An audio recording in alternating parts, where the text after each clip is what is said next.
Bioscope කතා.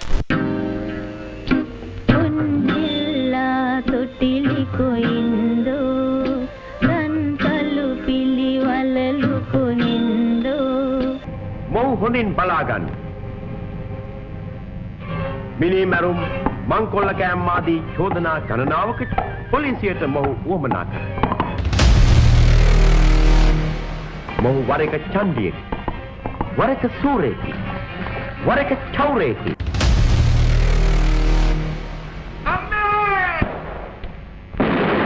මට ජීවත් වෙන්න ඉඩ දෙන්න. මුජේ ජිනාදෝ කියන හින්දි චිත්‍රපටයේ අනුකරණයක් තමයි සූරචෞරයා චිත්‍රපටය. දසා මොකද බන් නිකන් 18 අරන් 100ට දීලා වගේ කතා කරමංකෝ බං. මේ චිත්‍රපටය රූපගත කරලා තියෙන්නේ 1965 වර්ෂයේදී තමයි චිත්‍රපටය රූපගත කරලා තියෙන්නේ. ඉතින් ගාමිණී ෆොන්සේකා අනුන් වෙනුවෙන් පෙනී සිටපු අවස්ථාවක් ගැන තමයි මට සිහිපත් කළා දිනේෂ් ප්‍රේසාද් මහත්මයා බයිස්කෝප් කතාවට මේ කතාව මට ඉදිරිපත් කළේ. ඔයාකෝ අඟේ ඉඳගෙන කන ජාති බල්ලෙක් නේද? તો මගේ මගාල මාව පොලිසියට මාවලට නේද? චිත්‍රපටයේ ගාමිණී සමගම රඟපානවා සුදු පාට අශ්වයෙක්. ඉතින් දිනේෂ් මහත්තයා කිව්වා ඒ සුදු පාට අශ්වයා ගාමිණී ෆොන්සේකාගේම අශ්වයා කියලා. කෙලෙයි ගුණ නොදත් බල්ලන්ට මේ හොඳ පාඩම් බලව. තොපේ මොකටද හොරකම යාවේ? මන්ද තොපේ ගෙනාවේ? බඩ වියත රක ගන්න බැරුව හිටපො බල්ලෝ. මම හොඳට හොඳයි නරකට නරකයි. ඉතින් රූපගත කිරීම සඳහා ගාමිණී ෆොන්සේකා කලින් දවසේ හවස 4ට බෙලිහුල්ලෝයේ තානායමට ඇවිල්ලා තියෙනවා. ඉතින් සන්ධ්‍යා කුමාර තමයි ප්‍රධාන නිලිචාර්තය. එයත් බෙලිහුල්ලෝයේ තානායමට ඇවිල්ලා තියෙනවා කලින් දවසේ 4ට විතර. අපි ඉන්නකම් ඔක්කොම එකට ජීවත් වෙමු. මරණ දාට අපි ඔක්කොම එකට පොළොවට යමු. ඉතින් සන්ධ්‍යා කුමාරටයි ගාමිණීටයි බෙලිහුල්ලෝයේ තානායමේ කාමර දෙකක් වෙන් කරලා තිබුණා. ඉතින් ගාමිණී අහලා තියෙනවා ප්‍රොඩක්ෂන් මැනේජර්ගෙන් අපි දෙන්න නම් හරි ඉතින් අනිත් කට්ටිය කොහෙද ඉන්නේ කියලා මෙයා ප්‍රොඩක්ෂන් මැනේජර්ගෙන් අහලා තියෙනවා. රස ගංග කිදෙපා මුලෙහි නලිය නලිය මෝරනා රස ගංග කිදෙපා මුලෙහි නලිය නලිය මෝරනා ප්‍රොඩක්ෂන් මැනේජර් කියලා තියෙනවා ගාමිණී මහත්තයා අනිත් කට්ටිය ලොකේෂන් එකේ ටෙන්ට් එකක් ගහලා ඒ ටෙන්ට් එකේ තමයි නවතින්න හදලා තියෙන්නේ කියලා ගාමිණීට කියලා තියෙනවා. කරුණාකර මගේ නම හරියට කියන්න. මුළු ලෝකෙම ඔබට කියන්නේ මැනිකේ කියලානේ. මොකක්ද හරි නම? කොල්ලෝ මැණික් කුමාරි වල මැණික් කුමාරි. මැනික් කුමාරිය. මන්න දැකින මෙහෙම අසික්කිතෙක්. ඉතින් ගාමිණී ෆොන්සේකා ඇත්තටම සෑහෙන යට කේන්ති ගිහිල්ලා තියෙනවා. එයා කෑ ගහලා කියලා තියෙනවා වහාම කට්ටිය ගෙනල්ලා මේ තානායමට හොටෙල් එකට දාන්න. එහෙම නැත්නම් මං හෙට උදේම කොළඹ යන්න පිටත් වෙනවා කියලා මෙයා කෑ ගහලා කියලා තියෙනවා ඉක්මනට ඒ දේ කරන්න කියලා. එහෙනම් බලන්න අපි ඔක්කොටම මෙන්න සින්දුවක් කියලා නටහන්. බෑ. තොරණන්න ඕනේ. හොරු මංකොල කාරෝ කියන තාලට දැන් බල්ල ඇත්තේ නැහැ. කවුද ඔක හොරු? කවුද ඔක මංකොල කාරෝ? හොල්ලා වට බැල්ලි. කොහමද අපි ගමන? මේක මේක දියම් බඩගිනි. බැල්ලි. නඩමන්. බැලිකේ. බැලිකේ. පස්සේ ටෙන්ට් ඔක්කොම ගලවලා සේරම කට්ටියව ගෙනල්ලා හෝටලෙට දාලා තියෙනවා. ඉතින් මේ පළවෙනි අවස්ථාව නෙමෙයි ගාමිණී ෆොන්සේකා කිහිප විටදීම චිත්‍රපටවල කාර්මික ශිල්පීන්ගේ අවශ්‍යතාව වෙනුවෙන් අයිතිවාසිකම් වෙනුවෙන් ගොඩාක් අවස්ථාවල ගාමිණී ෆොන්සේකා මහත්මයා පෙනී ඉඳලා තිනවා. අදටත් සමහර එයායේ පෙනී සිටපු දේවල් අදටත් ඒ විදිහටම ක්‍රියාත්මක වෙනවා කියලා තමයි දිනේෂ් මහත්මයා මට කිව්වේ. මැනිකේ මට උඹට කියන්න දෙයක් තියෙනවා. ඔබ කතා කරන්නේ නැද්ද මාත් එක්ක?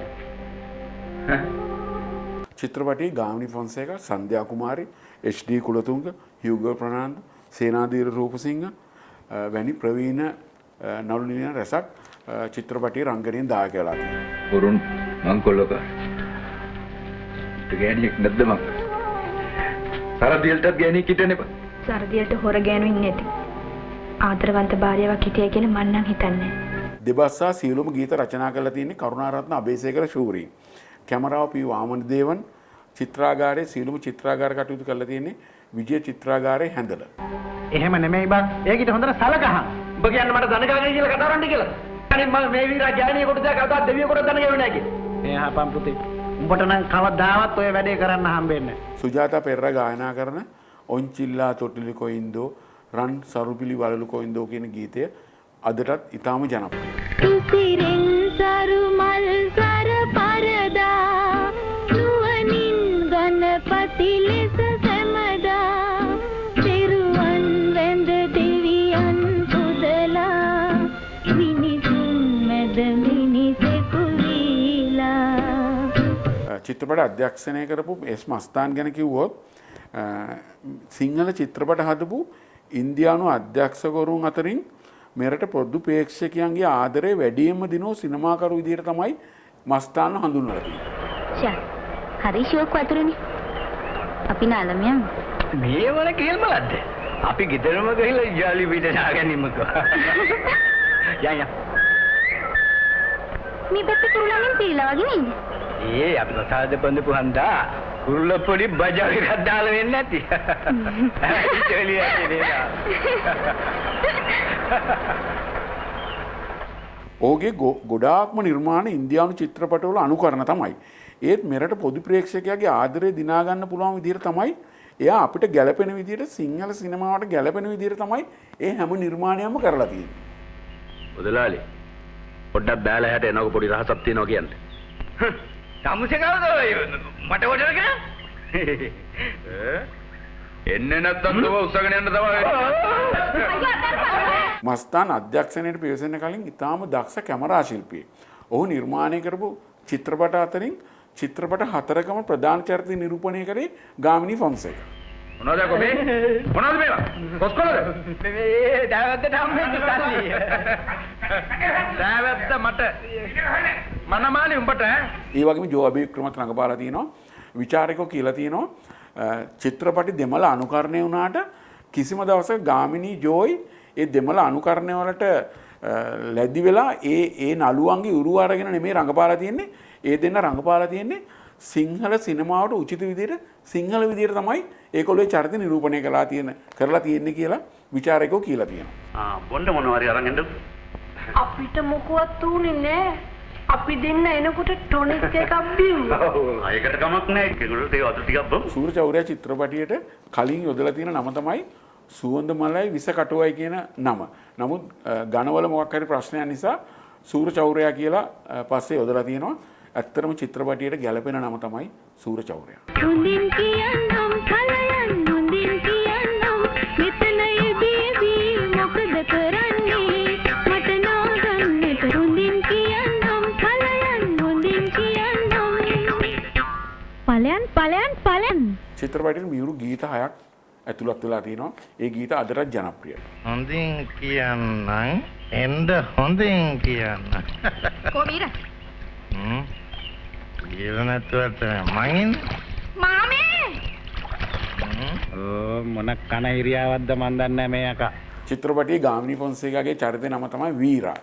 ඉතින් වීරා සූරචෞර්යා කියන්නේ හොරා තමයි වීරා කියන චරිතය නිරූපණය කරලා තියෙන්නේ. මේකේ තියෙනවා එක දර්ශනයක් ගාමිණී ෆොන්සේකා අමුඩයක් ඇඳගෙන රඟපාන දර්ශන වගේක් තිබිලා තියෙනවා. ඉතින් ප්‍රසිද්ධ රංගුම් පාලක මණ්ඩලයෙන් මේ චිත්‍රපටිය තහනම් කරලා තියෙනවා. මැනික මොකද නිකන් කලබල කරන්නේ? ඔයා මගේ මම ඔයාගේ.